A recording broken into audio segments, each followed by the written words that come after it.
បាទថ្ងៃនេះចូលលំអរកាយសម្ដែងតួជាថ្មីសម្ដែងតួជាថ្មីថ្ងៃនេះថ្ងៃទី21ខែ5ឆ្នាំ2025ត្រីរបស់យើងចាប់ផ្ដើមរឹងធំគាត់ហើយបាទកម្លាំងគ្រឹះប៉ុន្តែអ្វីដែលសំខាន់គឺទឹកងាកដូរពីថ្ងៃដូរមកទឹកដូរទៅដល់មកទឹក4 5ថ្ងៃដូរ4 5ថ្ងៃដូរទឹកវាលងវល់បែបទឹកវាដេញណាវាខៀវងាកដូរបាទអូនិយាយកំតតបល្អអួលដល់ហើយណោះនឹងហើយមិនសូវជាក្បោះក្បាយទេមើលត្រៃវិញតោះបាទខ្ញុំបញ្ចូលសម្លេងកំសោលអក៏មិនសូវបានកំសោលក្បោះក្បាយទៀតនិយាយទៅក៏តតបលដាក់ដួលសង្ឃឹមថាបងប្អូនស្ដាប់បានមានណាចូលតួកំសោលក្បោះក្បាយផងក៏មានលម៉ាក់លមូលពេញទៅនោះ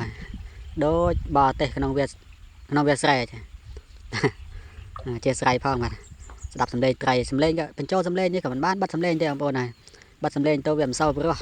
ដាក់សម្លេងត្រីវាស៊ីចំណៃទៅវារឹងព្រោះជាងលយជាងបាទឬសម្លេងល្អជាងសម្លេងខ្ញុំបញ្ចូលក៏បញ្ចូលសង្ខេបមិនបាត់សម្លេងបាត់អីទេបងប្អូនស្ដាប់តាមនោះបាទមិនខុសឆ្គងណាក៏សូមតាខាងតែជាស្រ័យ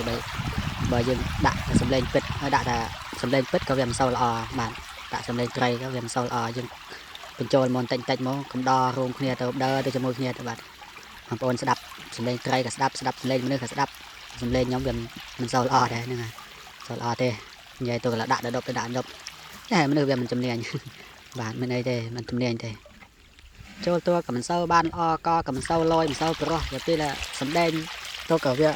មិនសូវនេះផងបងប្អូនបាទឥឡូវមើលត្រីយើងចាប់ផ្ដើមឲ្យច្នៃទៀតហើយបាទត្រីនេះក៏បានប្រហែល26ថ្ងៃហើយបាទ26ថ្ងៃចាំមើលមួយខែដល់មួយខែវាធំប៉ុណ្ណាហើយ2ខែប៉ុណ្ណាតាមដានបន្តទៀតហើយដល់3ខែនោះល្មមចាប់អត់មិនល្មមចាប់អត់ទេណោះបាទហើយ3ខែមិនល្មមចាប់ដាក់4ខែ5ខែ6ខែ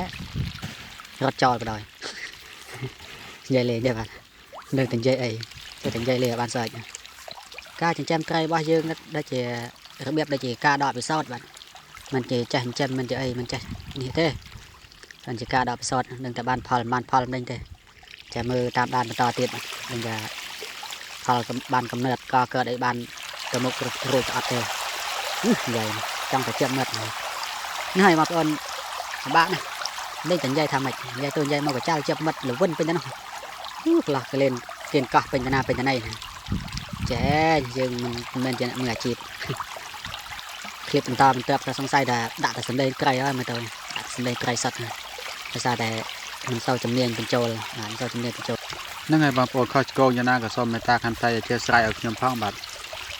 ដោយសារតែខ្ញុំនិយាយដែលនិយាយបានល្អទេបងប្អូនអើយធ្វើម៉េចទេបានល្អទេក៏មិនសូវព្រោះហ្នឹងក៏คลิปនេះក៏បានគៀបមកដល់ទីបញ្ចប់ហើយបាទបើមានការខុសឆ្គងអីសូមអធិស្ឋានជាម្ដងជា2ដងបាទសូមអរគុណជម្រាបលាបាយបាយ